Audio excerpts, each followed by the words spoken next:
Hi folks, back here at the Hovels at Harewood House, back on game. So we've got a little bit of venison here for you. So this is Scottish, it's wild, it's from the Highlands. It's a fantastic product, it really is. It's lovely and lean, but it's just really tasty, and it's again something that we'd probably see in a restaurant menu. Maybe wouldn't try cooking it at home ourselves, but our venison steaks, we've got a couple here. These are about 200 grammers, so about 7 to 8 ounce. Buy them online, really reasonably priced, and we're just going to treat them a little bit like we would a beef steak, really. The difference being is, as you can see, they're so much leaner, so we really, anything past medium rare, it gets a little bit hard work. So we're going to cook a medium rare in a pan, and we're going to serve that today with some autumnal squash and root vegetables, really. So these squash are right in season at the moment. If you go to your local greengrocer or your local supermarket, you'll see all kinds of squash. So we're going to roast some, we're going to puree some, we're going to do a nice red wine and chocolate sauce. So it sounds like it could be a bit wacky, but very traditional with venison or other game meats, is to finish a sauce with a little bit of really bitter chocolate. And we're going to do some parsnip crisps as well. So a little bit old school, a little bit sort of 90s, early noughties, but or a little bit like it is in New Zealand, I suppose. But yeah, we're going to do that and show you how easy and rewarding venison can be. Hi folks, so right, time to cook these bad boys. So we've got venison steaks. Like I say, these are a good size, these, so pretty hefty.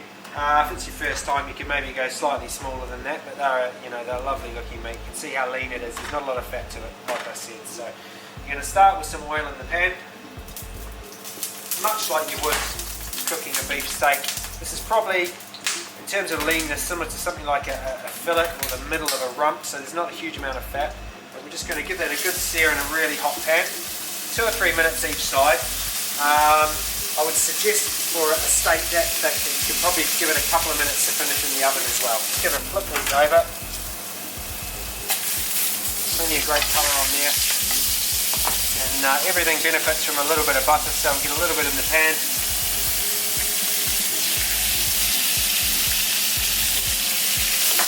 Going to finish those for, I would say, no more than 3 minutes really in the oven. So this is our venison steaks. They're really lovely medium rare, really soft. So what we're going to do is take them out, put them on a plate, let them rest again. I rest them as long as I'd cook them almost, so I'm going to pour the juice back over, but I'd say give those a rest for at least 6 or 7 minutes. So these are our parsnip crisps. They're just starting to colour up a little bit. Just keep an eye on them every few minutes. Just pop your head in there and not head directly into the oven, but if you can avoid it. But just, if you've got asbestos fingers like me, then you're okay, but a little pair of tongs or your eyebrow tweezers, whatever you want to use in there, and just flip them over, and just every couple of minutes just have a look at them. He can probably come out and sit on the side, but we're just going to keep putting them back through till they're completely crisp.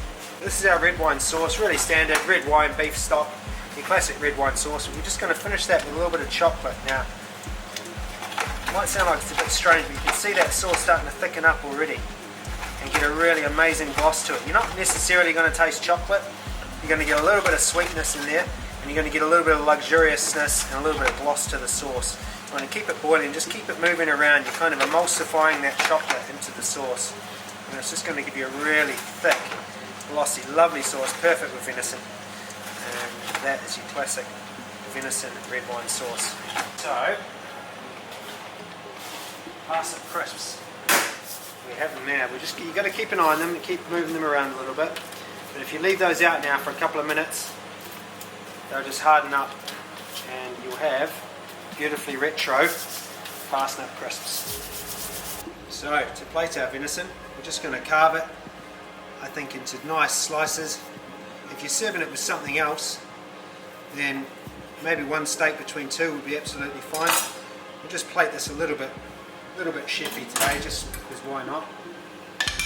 We've got a nice butternut squash puree here. I'm just going to put a couple of nice, we'll call them blobs, a couple of nice bits of your venison steak. We've got some unusual roast squash here. Not sure how good they taste sometimes, but these ones are pretty good. Finish that with our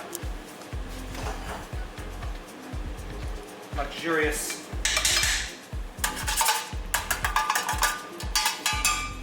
dew.